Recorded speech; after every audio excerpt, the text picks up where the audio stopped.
My sister tried to cancel my wedding, so Reddit. Let me tell you about the happiest and most stressful time of my life. You ever have one of those moments where you think, man, everything is finally falling into place? That's exactly how I felt the night I proposed to Lily Carter. I had the ring tucked in my pocket for weeks. I must have checked it every single night like some kind of paranoid dragon hoarding treasure. Lily had no clue. We'd been dating for 4 years, living together for almost 2. And everyone around us would throw those not so subtle hints like, so when's the wedding? Or, you know she's a keeper, right? They weren't wrong. Lily is one of those rare people who makes you believe in the concept of soulmates. I know cheesy, but it's true. She's this mix of calm and fire, steady when I'm spiraling, but also the type who'll roast me mercilessly if I do something dumb. She's warm with people, she's got this quiet strength, and she never asks for more than I can give. I'd never been so sure about anything in my life. The proposal itself was simple. Lily doesn't like big spectacles, so I set up a little dinner at our favorite rooftop spot in the city. Just string lights, soft music, a bottle of wine, and us. When I got down on one knee, my hands were shaking so hard I almost dropped the ring. She gasped, covered her face, and when she said yes, I swear I forgot how to breathe for a second. That night, AITA was pure magic. But here's the thing about magic. It doesn't last forever, and sometimes the crash back into reality is rougher than you expect. Because while Lily and I were floating on cloud 9, there was one person who seemed less than thrilled. My sister, Hannah. Now, to give you some context, Hannah and I grew up in a typical suburban family. My dad, Mark, is one of those quiet stoic types. He works in logistics, the kind of man who reads the paper every morning with black coffee, barely says a word until the caffeine kicks in. My mom, Diane, is the opposite. Bubbly, chatty, always trying to keep the family glued together. And then there's Hannah, my older sister by 3 years. Growing up, Hannah was always dramatic. She had to be the star, whether it was school plays, sports, or just family dinners. If she didn't get attention, she'd create a scene until she did. I don't mean tantrums exactly. She's cleverer than that. Hannah has this way of twisting words, making little comments that sound like jokes but sting like a knife. If you call her out, she plays innocent. Oh my god, it was just a joke. Why are you so sensitive? You'd think people would catch on, but my parents, especially mom, always brushed it off. That's just Hannah. And look, I love my sister. Or at least I did. But when I told her about my engagement to Lily, I could already see the storm clouds forming. The first time I shared the news was a few days after the proposal. We had dinner at my parents' place. Mom insisted. She was buzzing with excitement, practically shoving champagne flutes into everyone's hands the second we walked through the door. Ryan finally popped the question. She squealed, hugging Lily so tightly I thought she might dislocate a rib. I'm getting another daughter. Dad just gave me one of those firm pats on the back and muttered, "Good job, son." That's dad speak for I'm proud of you. Then there was Hannah. She walked in late, as usual, wearing this designer coat like she was about to step onto a runway. She hugged me, kissed me on the cheek, and smiled at Lily. But it wasn't the kind of smile that reaches the eyes. No, this one was tight, calculated. "Congratulations, you two," she said, her voice smooth as glass. I guess this means I should start planning my maid of honor speech. It sounded playful, but I caught the undertone. Hannah wasn't asking. She was assuming, like she was entitled to the role. Lily, ever the peacemaker, just laughed softly and said, "We haven't figured all that out yet, but thank you." Hannah's smile froze for a fraction of a second before she recovered. I noticed. Lily noticed. But mom clapped her hands and announced dinner, so the moment slid by. Over the meal, things got interesting. "So when's the wedding?" Mom asked, practically vibrating in her chair. Lily and I exchanged a glance. We hadn't finalized anything yet, but we talked about a fall wedding. Something about autumn always felt romantic to us. Crisp air, golden leaves, cozy vibes. "We're thinking next October," I said. "That soon?" Hannah's eyebrows shot up. "Wow, don't you think that's a little rushed?" "Rushed," I repeated, a little thrown. "We've been together for 4 years." She shrugged, sipping her wine. "I mean, sure, but weddings take a lot of planning, and you don't want to rush into something that big, unless you're just doing something small and simple." The way she said small and simple made it sound like cheap and pathetic.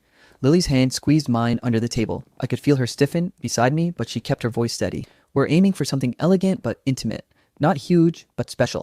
Hannah hummed, her eyes flicking over Lily's outfit like she was mentally calculating the price tag. "Well, as long as it feels special to you, that's what matters." Mom jumped in to gush about flower arrangements. Dad grunted about budgets, and the conversation moved on. But I couldn't shake the tension under Hannah's polished smile. After dinner, while Lily was helping Mom in the kitchen, Hannah cornered me in the hallway. "So," she said casually, leaning against the wall, "you're really serious about this?" "What do you mean?" I just asked, frowning. "About Lily. About marrying her?" She tilted her head, her tone syrupy but edged with something sharper. "Don't get me wrong. She's sweet, but do you really think she's the one?" My jaw clenched. "Yeah, I do. That's why I asked her to marry me." Hannah chuckled softly, like I'd just said something naive. Okay, I don't know, Ryan. I always pictured you with someone a little more ambitious, you know? Someone who could really push you. Lily's nice, but she's safe." The words hit like a slap. "Safe?" I repeated. She shrugged, examining her nails. "You know what I mean? She's sweet, she's pretty, but she's not exactly a powerhouse. Don't you want someone who challenges you? She challenges me plenty, I snapped. And even if she didn't, it's none of your business. I love her. That earned me a tight-lipped smile. Relax, little brother. I'm just looking out for you. But the way she said it didn't feel protective. It felt possessive. Like Lily was stepping into a spotlight Hannah didn't want to share. On the ride home, Lily was quiet. I finally asked what was on her mind. Your sister doesn't like me, she said softly. I reached for her hand. That's not true. She's just Hannah. Lily gave me a sad smile. Ryan, I'm not blind. She doesn't think I'm good enough for you. I wanted to argue, to reassure her, but the words caught in my throat. Because deep down, I knew Lily wasn't imagining it. Hannah had a way of making people feel small without ever raising her voice. And that night, she'd aimed her little daggers straight at Lily. So I told myself it was just Hannah being Hannah, that it didn't mean anything. But if I paid more attention to that first red flag, maybe I would have been better prepared for what came next. Because that dinner was only the beginning. You know how people say weddings bring out the best in families? Yeah, well, they've clearly never had a sister like Hannah. At first, it was little things. After the engagement dinner, Hannah texted me. So excited for you, little brother. Just let me know how I can help with the wedding. You know I have great taste. I showed Lily and she just shrugged. That's sweet of her. Sweet. Right, if only Lily knew. See, Hannah doesn't help. Hannah takes over. She makes it seem like she's offering support. But really, she's steering the ship wherever she wants it to go. And unfortunately, Lily, being the kind and open-hearted person she is, didn't want to cause waves. So when Hannah said she'd come along to the dress shopping just for fun, Lily agreed. I wish she hadn't. We went to the boutique Lily had been dreaming about since forever. She walked in with stars in her eyes, running her hands over the fabrics like she was in a fairy tale. Maya, Jake's wife, came along too, just to balance the energy. Lily stepped into the first gown, a soft satin piece with lace detailing. She looked incredible. Like, I had to stop myself from tearing up just imagining her walking down the aisle in it. But before she could even see herself properly, Hannah let out this dramatic sigh. It's fine, I guess, Hannah said, swirling her wine glass like she was a judge on Project Runway. But don't you think it's a little plain? I mean, Ryan deserves something show-stopping. This just looks safe. I swear, that word, safe, was becoming her favorite insult. Lily's smile faltered. I like it, though. It feels elegant. Well, Hannah continued, if you like it, that's what matters. But if it were me, she drifted off, leaving the implication hanging like a noose. Maya shot her a look sharp enough to cut glass. Good thing it's not you then. Bless Maya, she's always been Lily's quiet defender. But Hannah didn't stop. Every dress Lily tried on, Hannah found something to nitpick. Too frilly, too boring, too modern, too traditional. Lily left the store looking more confused than when she walked in. That night, she admitted to me, maybe Hannah's right. What if I pick something that looks bad and regret it forever? I wanted to throttle my sister. Next came the guest list. Lily and I had decided on around 120 people. Close family, friends, some cousins. We wanted it intimate, not overwhelming. Hannah, of course, had opinions. You can't not invite Crawfords, she said one night, scrolling through Lily's carefully curated spreadsheet. Who? I asked. The Crawfords, Dad's old business partner and his family. They came to my graduation party. It would be rude to exclude them. None of us have spoken to them in years, I pointed out. Hannah waved her hand. It doesn't matter. Weddings are about appearances. And speaking of appearances, don't you think it's a little tacky to only invite coworkers from Ryan's job and not mine? Lily looked startled. But it's Ryan's wedding. Well, our wedding, Hannah corrected smoothly, as if she were the one walking down the aisle. I laughed, thinking she was joking. She wasn't. Next thing we knew, Hannah had added 20 extra names to the guest list. Her old friends, random family acquaintances, even a guy she dated once. When Lily gently tried to push back, Hannah hit her with the classic guilt trip. Wow, okay, I'm just trying to help make this wedding special, but if you don't want my input, fine. Lily caved. I could see the stress starting to carve itself into her shoulders. Then things really started to get weird. Vanessa, our wedding planner, called one afternoon. Hey, just wanted to confirm the change in color scheme. We're scrapping the autumn gold palette and going with blush pink, right? What? I nearly dropped my phone. No, absolutely not. We never discussed that. Vanessa hesitated. Well, Lily texted me this morning saying she wanted to switch. She was very specific. I glanced at Lily across the room. She looked up from her laptop, utterly confused. What switch? I never said that. That was the first clue. A few days later, Oliver, the venue manager, called me. Just confirming the updated date. We're moving the wedding to November 12th instead of October 22nd, correct? I practically yelled into the phone. No, we're not changing the date. He sounded baffled. But I got an email from you, Ryan. My blood ran cold. It kept happening. The caterer, Nisha, called saying the menu was being cut back to light appetizers only. The photographer, Eric, said he'd received a cancellation request but wanted to double check before refunding the deposit. Every time, the messages supposedly came from Ryan or Lily. But the wording, the phrasing, it didn't sound like either of us. I started piecing it together. Who had access to enough details to impersonate us? Who had motive? Who had already shown a pattern of meddling? I didn't want to believe it, but all signs pointed to Hannah. Lily, meanwhile, was unraveling. One night, she sat on the couch with her head in her hands. Maybe I'm just bad at this. Maybe I'm not cut out for planning a wedding. Everything I choose seems wrong. I sat beside her, wrapping my arm around her shoulders. Hey, none of this is your fault. You're not doing anything wrong. Her eyes brimmed with tears. Then why does it feel like everything's falling apart? The dress, the guest list, the vendors. It's like the universe is telling us something. I clenched my jaw, fury bubbling in my chest. It's not the universe, it's Hannah. She blinked at me. You think she's behind all this? I don't think. I know. But when I brought it up to my parents, the reaction was less than helpful. We were having Sunday dinner at their house when I laid it out. Mom, Dad, I think Hannah's been interfering with the wedding planning, I said carefully. Vendors are getting fake calls and emails. Things are being changed without us. It's too much of a coincidence. Dad frowned, clearly uneasy. That's a serious accusation, Ryan. I know, but who else could it be? Mom's fork clattered against her plate. Ryan, don't blame your sister for every little hiccup. Weddings are complicated. Mistakes happen. These aren't mistakes, I insisted. Someone is deliberately trying to mess things up. Mom pursed her lips, shaking her head. Hannah just wants to be involved. She loves you. She's probably more invested than anyone because she's your sister. Don't turn this into drama. Don't turn this into drama, I repeated, my voice rising. Mom, she's literally sabotaging us. Lower your voice, Mom hissed. I won't have you accusing your sister of something without proof. She's dramatic, yes, but she would never do something cruel. I looked at Dad, hoping for backup. He just avoided my eyes, chewing slowly like if he stayed neutral, the problem would disappear. I felt like I was losing my mind. That night, Lily held my hand as we drove home. Maybe your mom's right. Maybe we should just let Hannah feel included so she stops pushing back. No, I said firmly. That's exactly what she wants. And the more we give her, the worse it'll get. I don't know how yet, but I'm going to prove it's her. Because one thing had become painfully clear. Hannah wasn't just being helpful. She was trying to take control. And if I didn't stop her soon, she was going to ruin the entire wedding. And that, Reddit, was the moment I realized this wasn't just family drama anymore.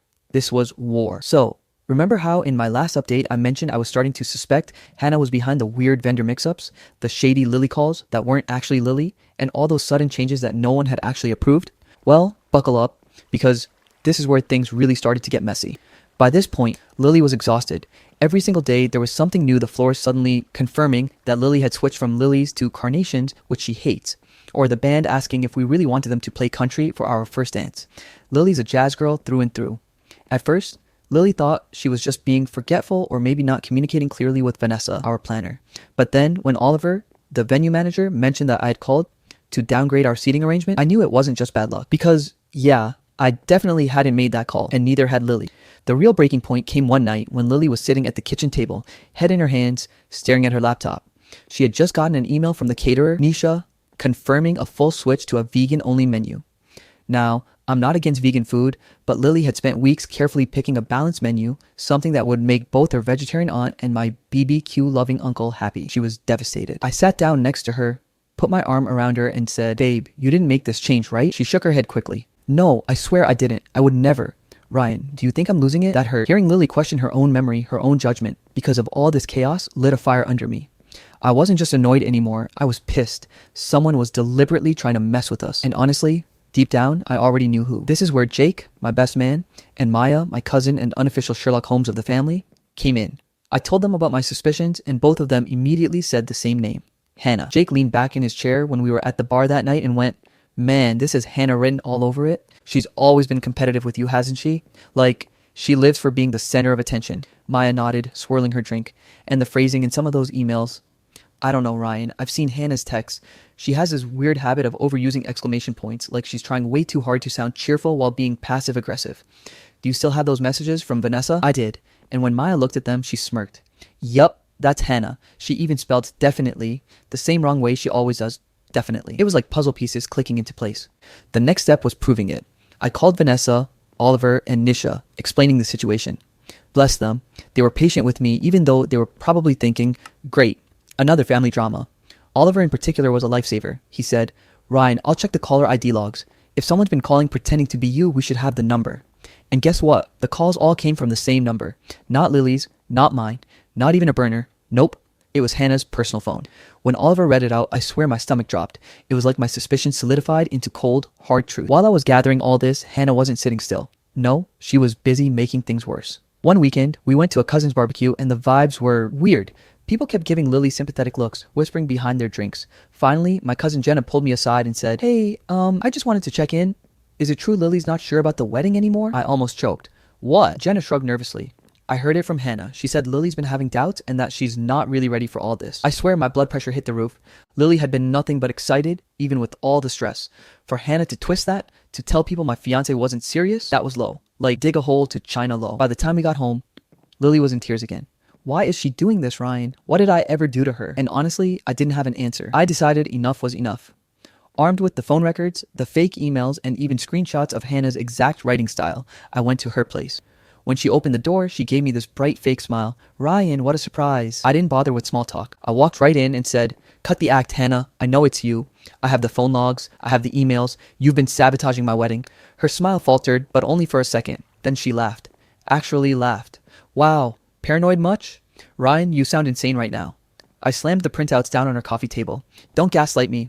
Your number called Oliver and Nisha. These emails, they're full of your typos. Maya recognized them immediately. You've been spreading rumors about Lily to the family. Why? Hannah, what is your problem? For a moment, I thought she was going to come clean. Her face twitched and I could see something boiling under the surface. But instead, she crossed her arms and sneered. You're imagining things. You've always hated that I get attention, and now you're trying to blame me because you and Lily can't keep your wedding plan straight. I couldn't believe it. Even caught red-handed, she doubled down. Word spread fast. Aunt Carol, bless her, called me later and said, I believe you, Ryan. I've always known Hannah had a mean streak. But Diane, oh boy. My mom was furious at me.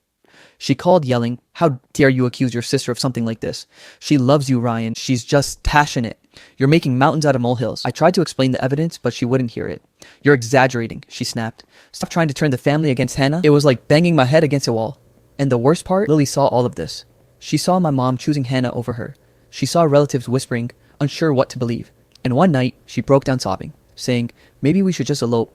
I don't want to fight your family anymore. Hearing that, that's when I realized this wasn't just about Hannah being petty. She was trying to destroy the happiest moment of my life, and I wasn't going to let her win. I thought things couldn't get worse after I confronted Hannah with proof. I mean, I literally had the call logs, the emails, and even my cousin Maya backing me up with her little forensic analysis of Hannah's writing style. You'd think that would scare someone straight, but nope, Hannah wasn't done. If anything, she doubled down. It was a Tuesday afternoon and I was at work trying to focus when my phone buzzed. It was Oliver, our venue manager. His tone was calm but urgent. Ryan, hey, just wanted to confirm something before we proceed. Did you actually want to cancel your wedding reservation? My heart dropped into my stomach. What? No, absolutely not. Who told you that? Oliver sighed. Well, I just got a call from someone who said they were you. Same name, same details, even had your booking ID. They insisted you decided to call off the wedding and wanted to release the venue. I swear my vision blurred with rage. Hannah. It had to be Hannah. Who else had both the gall and the insider details to pull this crap? Oliver, please don't listen to anyone unless it's me in person, or unless I email you from my verified address, I said, trying to keep my voice steady. I am begging you. My wedding is still happening. Oliver chuckled lightly, like he was trying to keep me calm. Don't worry, Ryan, I didn't process it. Something about the caller seemed off. Just wanted to check with you directly. He had no idea how close he'd come to pulling the rug out from under us. If trying to nuke the venue wasn't bad enough, Hannah took it a step further. She started calling guests. Yep, you read that right. She actually called family members and friends pretending to relay updates from Lily and me. One of my college buddies texted me, hey man, sorry to hear the wedding's postponed. Everything okay? Another. Got Hannah's call. Tough decision, but if you guys need support, we're here. I almost threw my phone across the room. Lily, meanwhile, was spiraling. She sat on the couch, clutching a pillow, eyes red from crying. Ryan, it feels like we're cursed. Every time we fix one thing, something else happens. Maybe this is a sign. That broke me. Lily was the strongest, most grounded person I knew, and Hannah had managed to make her feel like our love wasn't enough. No, I said firmly, kneeling in front of her. This is not a sign. This is sabotage. Hannah is doing this, and I swear to you, I will prove it to everyone. At this point, I wasn't satisfied with circumstantial evidence. I wanted something so airtight that even my mom, Diane, who had been defending Hannah like her life depended on it, couldn't deny it. So I started recording. With the help of Oliver, Nisha, the caterer, and Vanessa, the planner, I set up a system. Anytime Ryan or Lily called, they would record the conversation. And boy, did Hannah not disappoint. The recordings were like a greatest hits album of her nonsense. Oliver's call. Hi, this is Ryan. Yes, I'd like to cancel the booking. My fiance and I decided not to go through with it. Please release the date. Nisha's call. Hi, this is Lily. Can we change the menu again? Actually, make it completely raw vegan this time. Oh, and maybe add gold leaf to everything. Vanessa's call. This is Ryan. Could you push the wedding to next year? We're not sure anymore. And the kicker? Hannah couldn't mask her voice perfectly. She pitched it higher for Lily, lower for me, but it was still distinctly Hannah. When I got the recordings, I sat at my desk, headphones on, fists clenched, listening to my sister try to dismantle my future one phone call at a time. This was it. The smoking gun. I knew I couldn't just pull Hannah aside again. That hadn't worked. She'd gaslit me, laughed it off, and somehow convinced half the family I was being paranoid. This time, I needed an audience. So I called a family meeting. Everyone. Mom, Diane, Dad, Mark, Aunt Carol, even Hannah. We gathered at my parents' house, sitting around the big oak dining table like it was some twisted board meeting. I stood at the head of the table with my laptop. Lily sat next to me, her hand trembling in mine. Jake and Maya were there too, both giving me nods of encouragement. All right, I began, my voice shaking slightly. I know a lot of you think I'm exaggerating, that I'm imagining Hannah sabotaging my wedding, but today I brought proof. Hannah immediately rolled her eyes. Oh, here we go again. What's next, Ryan? You're going to say I hired aliens to abduct your caterer? Just listen, I snapped. I hit play. First came Oliver's recording, Hannah's voice pretending to be me. Yes, this is Ryan. I'd like to cancel the booking. The room went dead silent. Then Nisha's recording, Hannah's fake Lily voice. Make it completely raw vegan. Then Vanessa's, again, pretending to be me. By the time the third clip ended, Lily was shaking with silent tears. Aunt Carol had her hand over her mouth, and even Dad was staring at Hannah with wide eyes. Is this enough proof for you? I demanded, looking directly at my mom. But Diane just shook her head in disbelief. No, that could have been anyone. Maybe someone spliced her voice. This isn't definitive. Are you kidding me? Aunt Carol slammed her fist on the table. Oh, for God's sake, Diane, stop protecting her. That was Hannah. I'd recognize her voice anywhere. We all just heard it. All eyes turned to Hannah. Her face was red, jaw clenched. She shot up from her chair, pointing a finger at me. You're pathetic, Ryan. You've always been jealous of me. And now you're staging this whole circus to humiliate me, because for once, it's not about you. I stood tall, my chest heaving. This isn't about jealousy. This is about you trying to destroy the happiest day of my life and hurting Lily in the process. Enough is enough, Hannah. The room was chaos. Aunt Carol yelling, "You need help, Hannah." Lily sobbing into Maya's shoulder. Dad silently rubbing his temples like he couldn't process any of this. And Mom still trying to defend her. She didn't mean it, Diane pleaded. She's just under stress. Stress doesn't explain impersonating me and calling vendors to cancel my wedding. Mom, I snapped. Hannah's eyes darted around the table, realizing she was cornered. Then, without another word, she grabbed her purse, stormed out, and slammed the door so hard the whole house rattled. Silence hung over us like smoke after an explosion. That was the breaking point. So, after everything, Hannah had pulled the fake vendor calls, the sabotage, the rumors, the confrontation at my parents' house. Lily and I were left with one brutal decision. Do we invite her to the wedding? At first, I thought maybe excluding her would just make things worse. That maybe, just maybe, if we extended the olive branch, she'd take it and decide not to burn the whole thing down. But then I looked at Lily, her tired eyes, the way her shoulders tensed every time Hannah's name came up, and I realized something. This day wasn't about family politics. It was about us, about choosing each other. So we made the call. Hannah was uninvited. I drafted a short, blunt message, because if I tried to sugarcoat it, she'd twist it into something else. Hannah, due to recent actions, you are no longer welcome at the wedding. We wish you the best, but this day is about celebrating love and peace, and we can't have any disruptions. I hit send. Her reply came 3 minutes later. One line. You'll regret this. The morning of the wedding, I woke up next to Lily in our little apartment and just stared at her for a while. She was still asleep. Her hair a messy halo on the pillow, breathing slow and even. After months of chaos, stress, and tears, here she was still by my side. When she finally stirred awake, she smiled at me groggily. You ready to be my husband? I grinned back. More than anything. For a few hours, things actually felt normal. Calm even. Jake swung by with coffee and donuts. Maya was buzzing around helping Lily with last-minute details. Vanessa texted me updates. The flowers were perfect. The seating was set. The cake had arrived. Everything was falling into place. I almost let myself believe Hannah would stay away. Almost. We chose a gorgeous garden venue, surrounded by oak trees and fairy lights strung across the branches. The air smelled faintly of roses and fresh-cut grass, and for once, it felt like the universe wasn't against us. Guests started trickling in, friends, coworkers, cousins. People hugged me, clapped me on the back, joked about my nerves. Lily's side of the family was beaming, thrilled to see her so happy. And then the whisper started. Isn't that Hannah? I whipped my head around, and sure enough, there she was, striding down the path in a white cocktail dress. White. Who does that? My blood ran cold. She walked in like she owned the place, heels clicking against the stone path, chin tilted up. Some guests looked confused, others uncomfortable. Lily froze when she saw her. I marched straight over. Hannah, you weren't invited. You need to leave. She plastered on a fake smile. Oh, relax. I'm your sister. Did you really think I missed this? I clenched my fist. Yes, actually. That's exactly what I thought.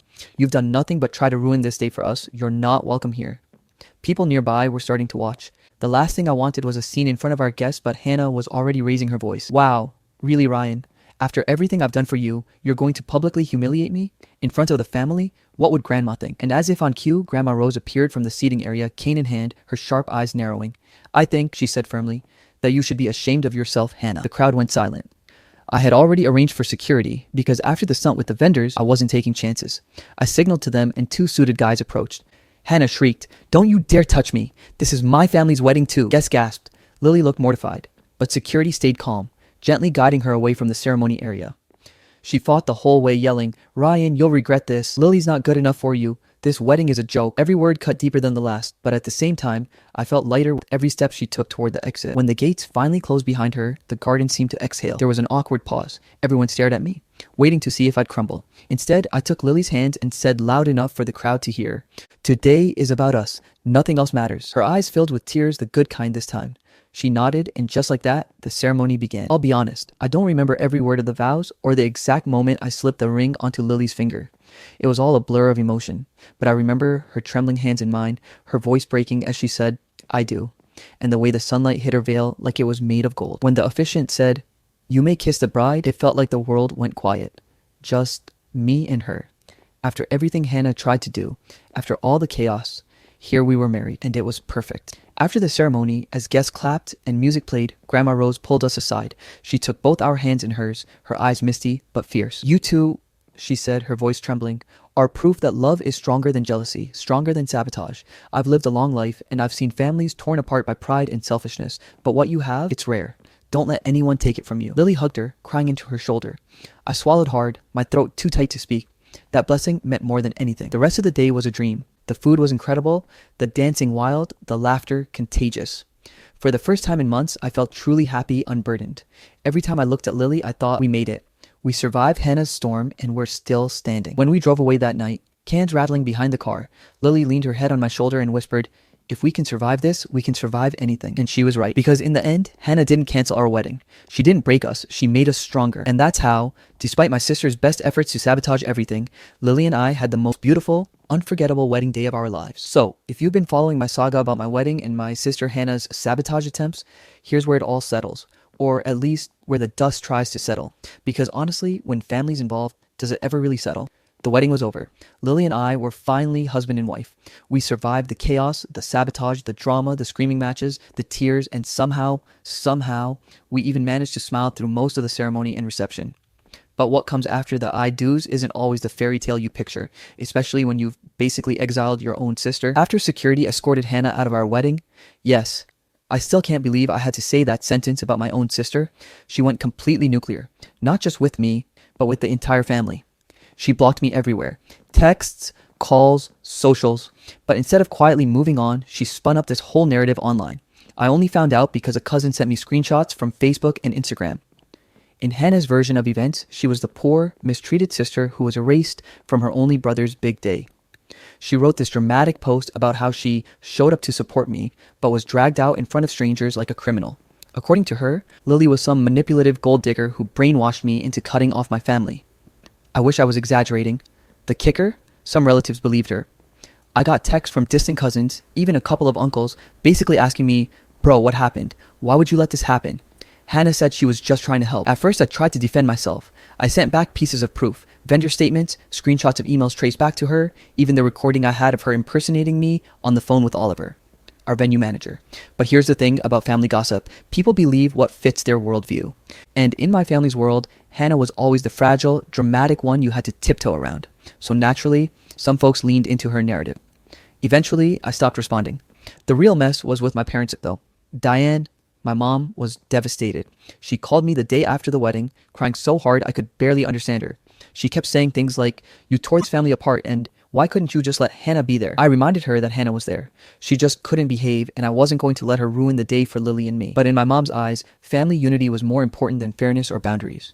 She's always been the peacekeeper, except her way of keeping peace is usually just enabling Hannah. To her, it's better to let Hannah walk all over me than risk Hannah having a meltdown. My dad, Mark, stayed quiet for a long time. He didn't call, he didn't text, he didn't take sides at first, and honestly, that silence cut deeper than anything my mom said. About a week after the wedding, though, he finally came over. Just him. No mom, no Hannah, no theatrics. We sat in my living room, the silence heavy between us, until he finally said, "You did the right thing, son." It was like the air shifted. He admitted he'd seen Hannah's behavior for years, but never spoke up because your mother can't handle conflict. He said he wished he'd backed me sooner, but he didn't want to cause a blow-up before the wedding. It wasn't some grand apology for all the years of letting Hannah dominate the spotlight, but it was something. and I'll take something over nothing. Lily, meanwhile, went through her own emotional roller coaster. At first, she was convinced the whole thing was cursed. She told me one night, maybe the universe is telling us we weren't supposed to get married. And hearing that broke me, because the last thing I wanted was for Hannah's chaos to make Lily question us. But over the weeks, I noticed a shift in her. Maybe it was because the drama was finally behind us. Maybe it was Grandma Rose's emotional blessing on our wedding day echoing in her heart. Maybe it was just the relief of not having to constantly look over her shoulder for the next sabotage. Whatever it was, Lily started to glow again. She laughed more. She teased me about my terrible cooking. She started planning little weekend trips for us, saying, this is what our life is supposed to look like. It wasn't instant healing, but it was healing. I cannot overstate how much my best friend Jake and his fiancée Maya carried us through this. Jake was basically my unpaid therapist during the whole ordeal. He listened to my late night rants, showed up whenever I needed to vent, and even offered to accidentally spill wine on Hannah's dress if she ever tried to pull another stunt. Not saying I would have condoned it, but the thought was comforting. Maya, on the other hand, was Lily's rock. She reminded Lily that she wasn't crazy for feeling targeted and that Hannah's behavior was not normal. Maya even helped Lily start a journal, something to get all the negative emotions out so they didn't just sit there festering. When you get married, people always tell you about the importance of picking the right partner. But let me tell you, picking the right friends matters just as much. Hannah never reached out. Not after the wedding, not after the Facebook post, not after the cousins group chat blew up with drama. Nothing. Part of me wanted to break the silence, to send one last message, like, you did this to yourself.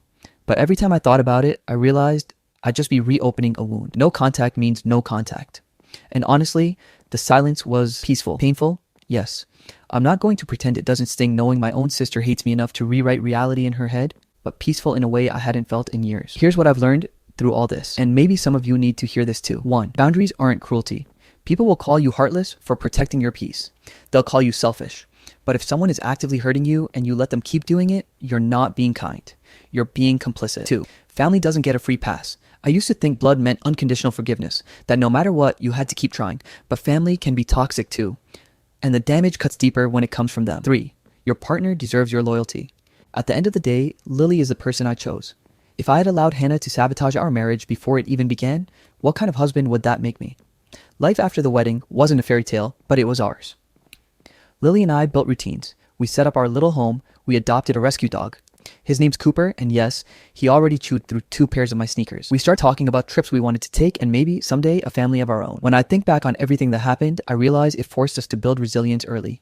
We learned how to weather storms before the honeymoon phase even ended. That's not the storybook romance people dream about, but it's real. So here's where I turn it over to you guys, because honestly, sometimes writing this stuff out here feels more validating than talking to my actual family.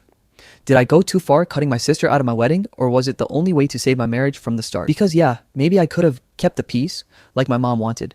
But if keeping the peace means sacrificing Lily's dignity, my own sanity, and the foundation of our marriage, then what peace is that, really? Alright, that's it for today. I hope you enjoyed the story. We have so many more amazing stories coming your way, so make sure you hit that subscribe button. Our goal is to reach 100K subscribers by the end of this year, and we'd love for you to be part of this journey. Thanks for watching, and I'll see you in the next story.